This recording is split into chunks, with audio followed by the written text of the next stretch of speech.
రాజమండ్రి ఇన్నిస్పేటలోని చారిత్రాత్మక శ్రీ శ్రీ పోలమాంబ అమ్మవారి జాతర మహోత్సవాలు ఘనంగా ప్రారంభమయ్యాయి. జిల్లా కాంగ్రెస్ రాజమండ్రి పార్లమెంట్ కోఆర్డినేటర్ రాజమహేంద్రి, విద్యాసంస్థల అధినేత డాక్టర్ టీకే విశ్వేశ్వరరెడ్డి ప్రత్యేక పూజలు నిర్వహించి కొబ్బరికాయ కొట్టి ప్రారంభించారు.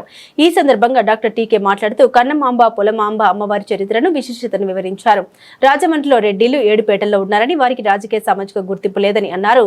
విద్యాపరంగా రెడ్డిలకు అవసరమైన సహాయం వారి బిడ్డలకు అందిస్తామని, ఏ సమస్య వచ్చినా ఆదుకుంటామని హామీ ఇచ్చారు.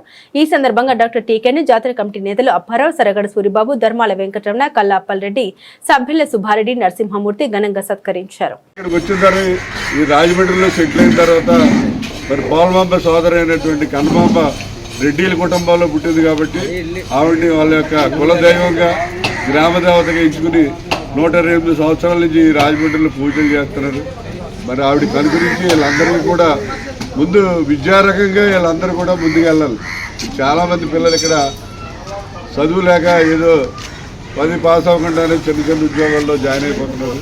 నేను వీళ్ళకి మొదటి నుంచి కూడా నేను ఒకటే చెప్తున్నా, మీరు బాగా చదివించండి పిల్లల్ని. మీరు చదివించడానికి ఎవరికైనా సరే ఇబ్బంది ఉంటే, మా పిల్లల్ని ఎలా చదివించాలనుకుంటున్నాం, నేను చదివించలేకపోతున్నానంటే నా దగ్గరికి ఎవరు తీసుకొచ్చినా సరే వాళ్ళకి చదువుకునేటానికి కావాల్సిన ఏర్పాట్లు అవన్నీ కూడా చేస్తానని చెప్పి నేను గతంలో చెప్పాను, ఇప్పుడు చెప్తాను, ఎప్పుడైనా చెప్తాను నేను. ఎందుకంటే మన రాజశేఖర రెడ్డి గారు ఫీజు రియంబర్స్మెంట్ విధానం పెట్టండి.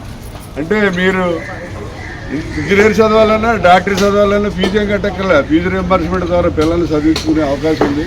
కాబట్టి మీరు పిల్లల్ని డాక్టర్ కానీ ఇంజనీర్ కానీ చదివించుకున్నట్లయితే ఆటోమేటిక్గా కుటుంబం, బంధువులు అందరూ కూడా డెవలప్ అవుతారు. కుటుంబంలో ఒక ఇంజనీర్ కానీ ఒక డాక్టర్ కానీ వస్తే ఆ కుటుంబం అంతా కూడా డెవలప్ అయ్యే పరిస్థితి ఉంది. మీరందరూ కూడా పిల్లలు బాగా చదివించండి. అలాగే డాక్టర్ చేయాలా, ఇంజనీరింగ్ చేయాలా అని ఆలోచన చేసి చదివించడానికి ప్రయత్నం చేయండి. మీకు ఎవరికైనా సరే ఈ 7 పేటల్లో మరి నేను గౌరవాధ్యక్షుడిగా ఉన్నాను కాబట్టి ఈ 7 పేటల్లో ఎవరికి ఏ అవసరం వచ్చినా ఏ టైంలో అయినా సరే నేను అన్ని రకాలుగానూ అండదండలుగా ఉంటానని చెప్పి ఈ సందర్భంగా తెలియజేస్తాను.